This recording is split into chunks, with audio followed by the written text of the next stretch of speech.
However, many jobless workers stand to reap a financial benefit from their layoffs. Some could more than double their prior salaries. The distortion results from the $2.2 trillion economic relief bill enacted in March, which boosted jobless benefits to a level unseen since the unemployment insurance program was created in the 1930s. Around 40% of all workers could theoretically earn more while unemployed and going back to work, according to an analysis by Noah Williams, director of the Center for Research on the Wisconsin Economy at the University of Wisconsin-Madison. Critics say the policy serves as a disincentive to return to work as states start reopening their economies, in turn limiting the country's economic rebound. According to critics, labor economists generally agree the situation isn't ideal. However, it's necessary given the extraordinary health and economic crises at hand. They said, "This is definitely a second or third best solution to a very serious problem," said Stephen Wantner, senior fellow at the National Academy of Social Insurance. "But I'm not sure they had a much better way of dealing with this." Zoom in icon arrows pointing outwards. The relief law, known as the CARES Act, enhanced unemployment benefits in several ways.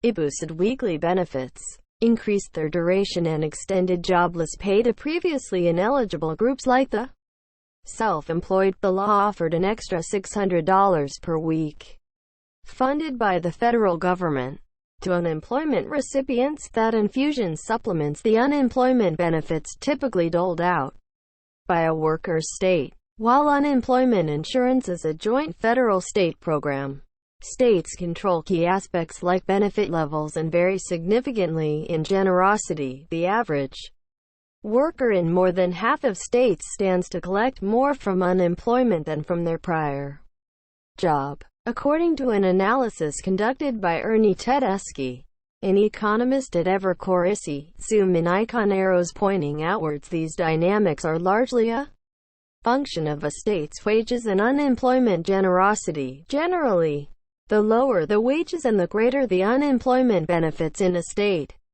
the more it pays to be unemployed. This, of course, doesn't account for the negative effects of long-term unemployment such as suppressed wages or benefits like health insurance that an employer may offer more from. Personal finance. Can't pay your rent? Here's what you should do. Unemployment just hit 14.7%, yet the market is way up. Families of dead COVID-19 victims may have to give back stimulus checks. States cap their maximum weekly unemployment pay, meaning the financial benefits of unemployment dissipate after a certain point for those making higher salaries. Take the accommodation and food services industry, for example. This industry category includes restaurant and hotel workers, among the worst hit sectors of the U.S. economy, as state lockdown orders led to mass layoffs in the hospitality sector. Zoom in icon arrows pointing outwards. The average worker in this industry, which employs 14 million people, makes $13.45 an hour, the lowest compared with other industries. These workers would benefit most under the unemployment system when compared to others, collecting 182% of their previous wages, according to a CNBC analysis of Bureau of Labor Statistics and Labor Department data. Zoom in icon arrows pointing outwards. The dynamic could be especially lucrative for the typical fast food worker, who would collect 219% of prior pay from unemployment. Among the occupations that stands to benefit most, that wage replacement rate means the average worker would earn more than twice as much as from their regular job, which pays just $11 an hour. Zoom in icon arrows pointing outwards. In normal times, state unemployment benefits replace less than half of prior wages for out-of-work Americans.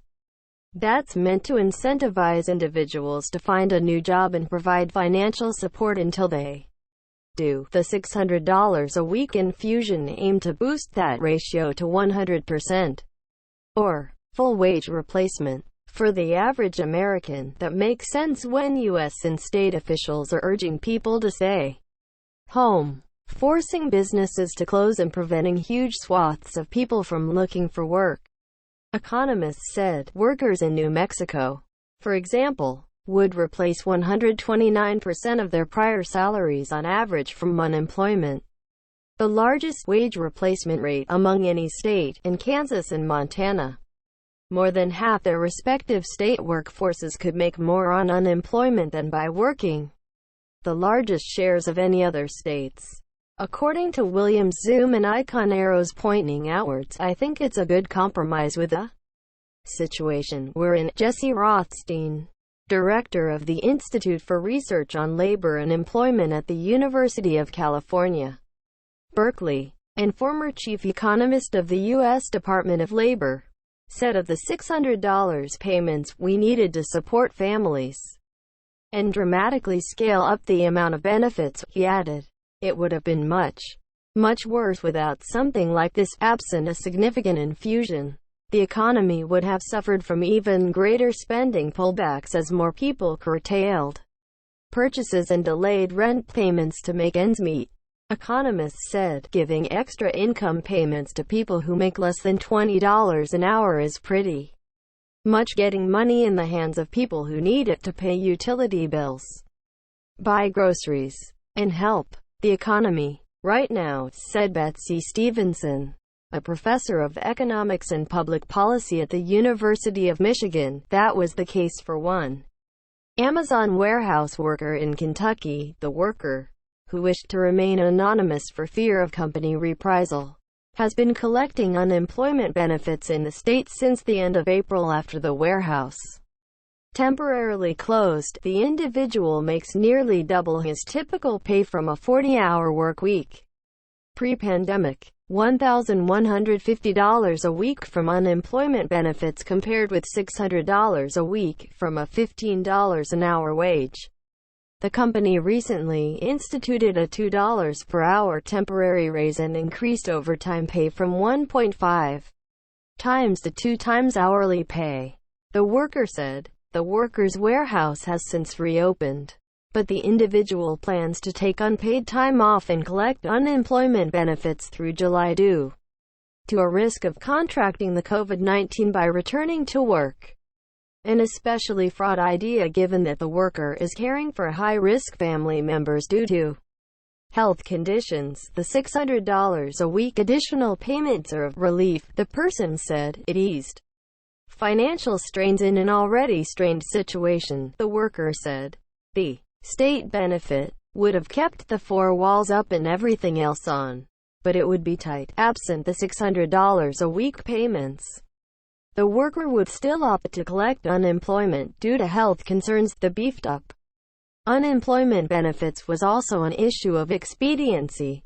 State unemployment systems are clunky and outdated even in the best of times, economists said. Instating a more complicated formula would have delayed benefits for months, a potentially devastating outcome for families in dire straits, they said. However, some critics believe taking additional time to ensure workers couldn't make more from the unemployment system than their previous job would have been worthwhile, even if it resulted in delays. Zoom in icon arrows pointing outwards. I understand it could have added a little time, said Rachel Gressler, a research fellow at the Heritage Foundation, a conservative think tank. But I don't think it's a good argument for incentivizing unemployment. The Heritage Foundation believes the CARES Act enhanced benefits could increase unemployment by nearly 14 million people and reduce U.S. gross domestic product by up to $1.49 trillion. The $600 weekly payments are ending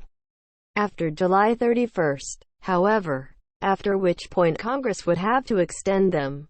Economists don't believe that's likely, but there are mechanisms that will blunt any adverse impacts of people choosing not to return to work, economists said. For one, if workers refuse a work offer, say, from a prior boss who'd furloughed them or laid them off, they generally won't be able to continue collecting unemployment, because more than 33 million Americans have filed for unemployment over the past 7 weeks.